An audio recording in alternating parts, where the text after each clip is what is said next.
Chat about my Bibles. What do you ask me on Instagram? What am I studying? What am I reading? And I just kind of want to go through. I pulled out some of my books because I have them here. So I was like, let me just go through them with you guys. When I first started my journey, like, I'm a Christian and I gave my life to Christ probably when I was like 14. I grew up around a Christian home-based church, as well as the church was literally right in my backyard. Our backyard was the back of the church, and so there's a church in Castroville. Well, it used to be there, and that's where my parents went. And so as kids, we went there. And my grandma's Catholic, which I lived with her for a lot of my high school years, and so I kind of got to be able to explore being a Christian and also like Catholic. My husband's a Catholic, and so I don't have anything against it. I think that there's a place and a reason for everybody, and every religion. It's just whatever's gonna make you most comfortable and make you have that relationship with God every day and have that one-on-one spiritual relationship. Also, when I was like in my young 20s, was with a church as well. I got involved with a apostolic church, and that was really different for me. I felt that's when I kind of realized that like church and religion, I understand why people have a perception of it, why people think that everyone's just that way, because I felt that when I was in this apostolic church. I was there and I felt like I looked down upon because I lived with my boyfriend at the time and we weren't married, and I felt like all the women and everyone judged you. And so I felt this urge and pressure to get married so that I could be a part of this religion. And I went to Bible study. It was like Monday, Wednesday, Fridays, also on Sundays. We did volunteer work on Saturdays. It was like a fully invested church, and I felt great. I was filling my cup every day. I felt, but I also felt a lot of shame and guilt. And so then my back then boyfriend, we ended up getting married, and it wasn't the good fit, obviously, but as soon as we started having rocky marriage issues, it's like the women shunned me as well. And I felt like, oh my God, I don't know, like, what is going on here? I thought they were gonna be my sisters and they were gonna help me and support me, but instead they just like, turned their face. Like I saw them out in public and they didn't like acknowledge me. And I was just like, wow, that's not the way I see Jesus Christ. That's not the way I see our Heavenly Father. That's not how we should treat one another. And I almost started seeing things from a different lens of like, wow, if you don't look like this type of religion, the way these people look, the way they carry themselves, then you are less than.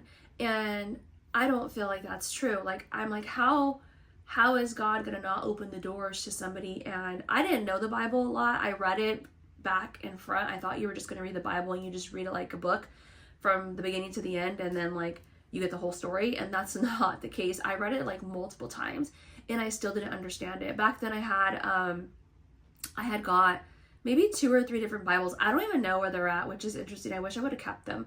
But that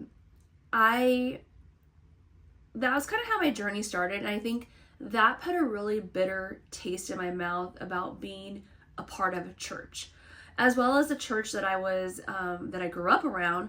There was a lot of corruption that happened in that church as well. And so I just started seeing things like, okay, this is interesting, like nobody's perfect, even though, this person can say that they're this leader or they're this top of this, organization.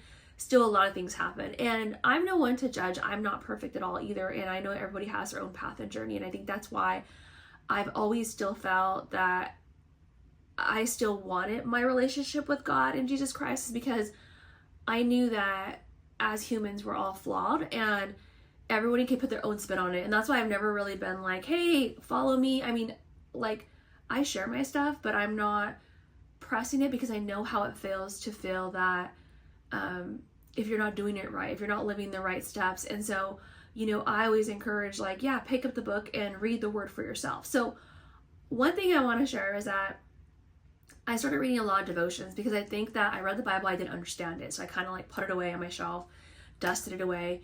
And then I started reading a lot of devotions, and I have my devotions here, and I just want to share them with y'all because like I think devotions are good. They have a place, they have a purpose, but they're not everything. And I think that's where you need to understand that you could get a devotion, and if you're, new to learning the Bible and understanding and incorporating your life, devotions have a place. So I have some of these devotions. They're also linked on my Like to Know It page and on my Goodreads. But what you have to understand about devotions, like for example, this one is Jesus Calling, Sarah Young. It's a devotional for every day of the year. So every day she's giving us verses to read in the Bible. And then she's also giving us kind of like her personal opinion or experience.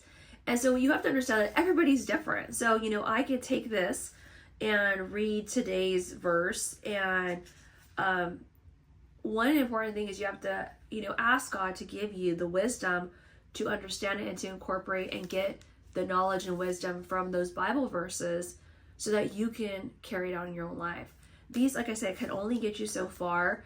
They're not the full-on truth. The full-on truth is the Bible. So you definitely have to do your homework. So devotions are great. If you're somebody who's new and just wants to start feeling positive and more in the right mindset, definitely recommend, starting with a devotion. My one that I've been repeating as of the past, I think 2 years, is the New Mercies. And Paul Tripp, he is a pastor, and so he has a lot of wisdom nuggets in here, and he has like a real life tactics, but also same thing goes. It's a little Bible verse.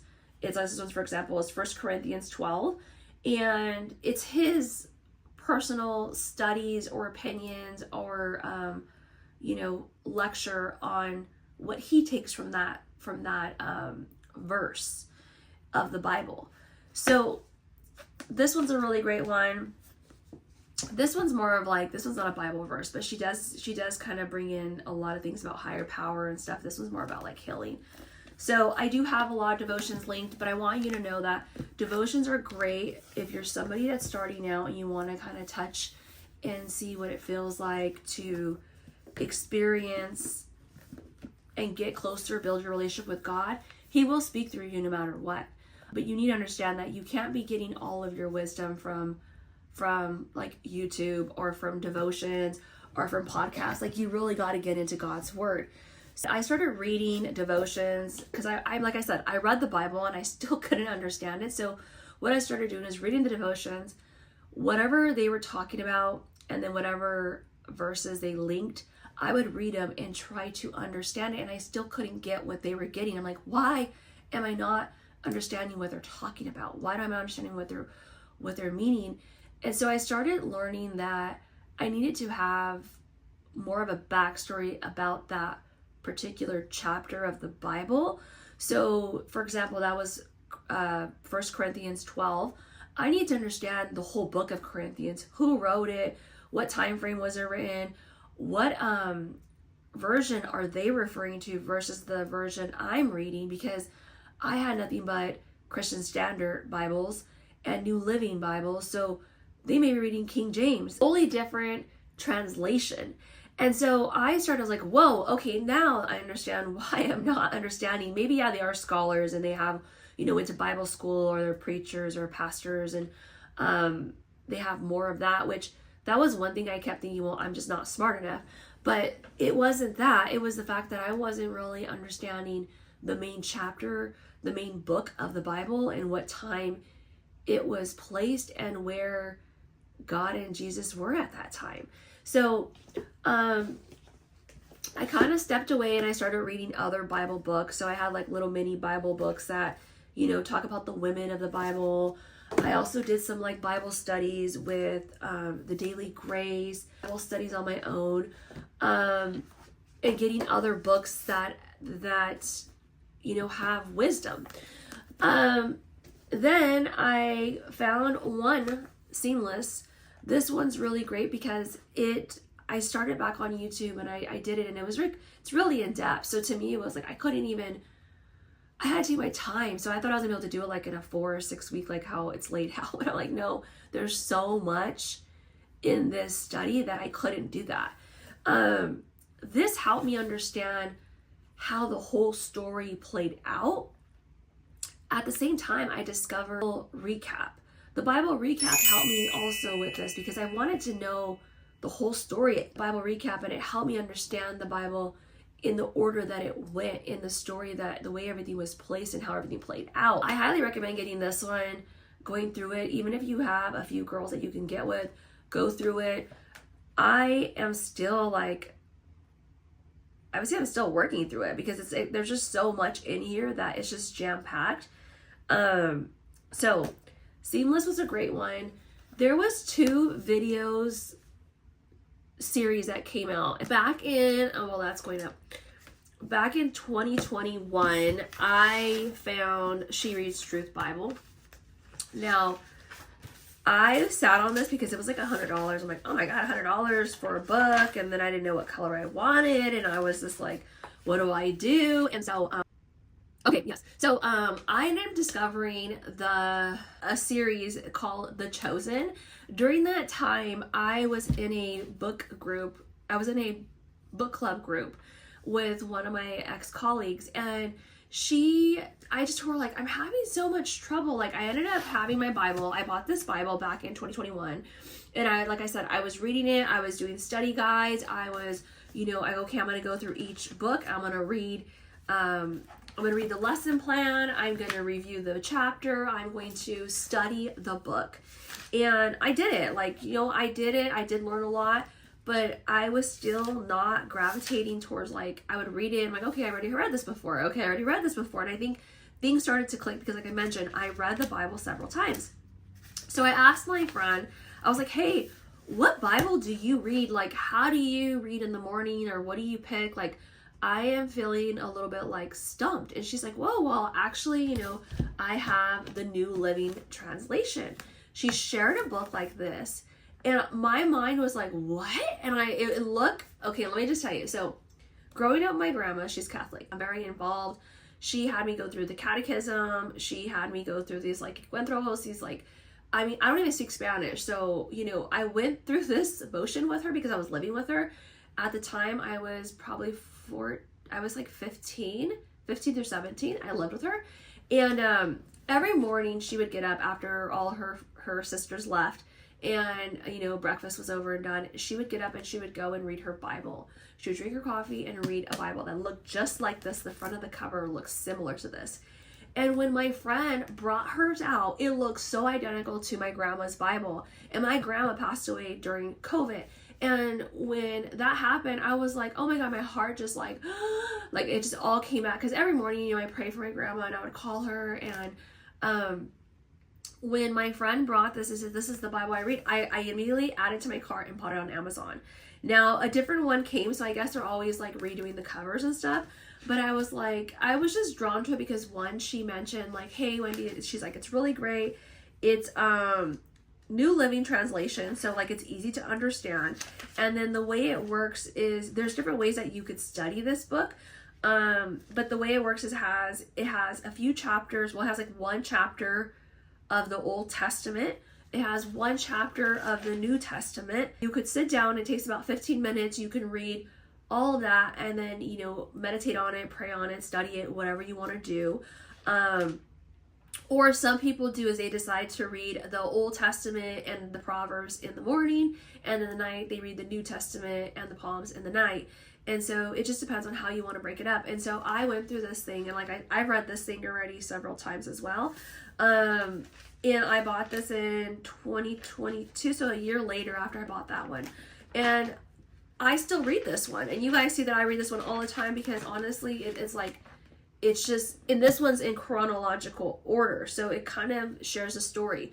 At the same time, I started reading the Bible recap, and that one's in chronicle order as well.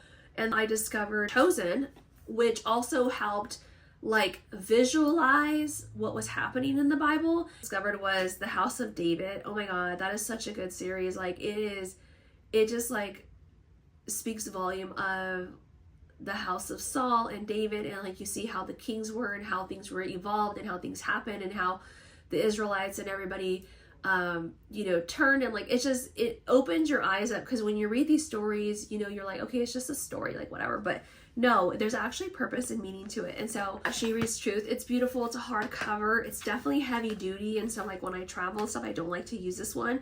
I did add the tabs to it.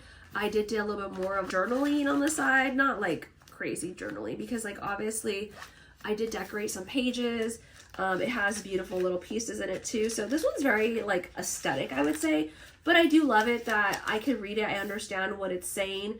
It has margin space, and then the authors also give a little input in there. I think like in the beginning they do share a little story about like when it was made or when it was written, who it was written by. They give you like this little background, and I love that because that's kind of what you need to understand the story, or else you're reading and you're like, what does it even mean? So this is the Christian Standard. Okay, so Christian Standard and the New Living Translation, they kind of, when I read a chapter from here and a chapter from here, they basically say the kind of same thing. So I don't find a difference. Now, I shared with you guys that I bought another Bible because I'm not trying to collect Bibles or anything, but realizing that I'm reading these and I'm just kind of like understanding, but I want to go a little bit deeper into God's Word. So that brought me to this Bible, which the NIV wide margin Bible. Hold on, somebody's here. Okay, it was UPS dropping off Amazon package. Oh, this beautiful Bible. This one on Amazon, and I swear it was like under $39, and it has this like beautiful leather soft cover. It's gorgeous. Like, it's probably the prettiest Bible that I've had because I don't remember ever having one like this. Like I said, the ones I had before, they were given to me when I got baptized, or my aunt gave me one, my grandma gave me one. They were like, you know, little precious moment Bibles. They were like girl teenager Bibles. So I decided that I wanted to get a new Bible so that I can start studying with intentions of like reading the different translations. So if you don't know Bibles, there's all different translations, and it's kind of like religions. He studies from a different Bible, and the verses also, the chapters and the books also mean different things, or they just use different words. So the most complicated one, or the most, I guess, highly respectable one, or the one that is close to what is truly written from the prophets, is going to be the King James Version, which is also like word for word translation. It's really hard. For me, it's really hard for me to understand. But some people love that, and it's kind of like, I mean, you could try it. I like using it on my iPad and kind of like will read it, and I'm like, okay, I don't get it. And then the New International Version is the NIV, which is it. And this one is the most popular translation, and it's accurate thought for thought. It focuses on conveying the meaning of the text rather than sticking to the literal word for word. It was because I did see somebody, I'll link her below, her YouTube channel. She did all of her Bible reviews, and I was looking for a new Bible, and I just couldn't, there was one that I wanted, and I'm like, it had this pretty leather, I can't think of the name, but a lot of people recommend it. But it was like over $100, and I'm just like, I just don't see myself using a big leather heavy bound Bible. I wanted something more lightweight and bendable. Also I don't need an expensive Bible, you know? So she recommended this one, and I like that it has the wide margins. It was listed in red. It says, Jesus answered, "It is written, man shall not live on bread alone." And it's in italic, and it's in red. And so I like that because I do like to underline and write in my Bibles and make notations. And this Bible, I just want to do is I want to read, you know, my studies, and then go kind of back and forth and see the different translations. Obviously, I could have did this on my iPad, and you know, I have a Enduring Word commentator as well, and I can go ahead and like look at different verses, and I have the Bible app. Let me know, what version do you guys read? Do you guys have one? And look at how cute it has, like this gold right here, and then it has two of these little book tabs. And so I'm very happy. I think it was a great decision that I made to buy this one. The reading is a little bit tiny. I mean, it's like tiny, but like it's okay, but it's bold. So we'll see how my eyes do with that, because like obviously I wear my glasses and contacts. So now I have an NIV, I have the New Living Translation, which is the one below that, and then the English Standard Version is another one, and then like the Christian Standard Bible is it's not highly ranked on there, but it's a popular one as well. So that's kind of where I went with my Bible. And a cool thing I found at the store, at the grocery store, I've been noticing, I thought it was at Times. I don't know why, but it says Life. And so I thought it was like the magazine Times, you know how it's always in red. That's what caught my attention. But then I was like, oh, Woman of the Bible. So I'm like, this is really cool. I want to read about it. I want to see what they say, because obviously every stories are different, and like a lot of women in the Bible are mentioned, but they're not really highlighted. And so I thought there's some like really pretty pictures in here. So if you guys see this magazine, I would go get it. But I'll link all these up down below in the description. You guys learned something, but yeah, everybody's new and starting with their Bible journey and with their religion, and with their spirituality. So, may God bless you and give you some wisdom and knowledge to find the right resources and get you closer to God. Sounds good.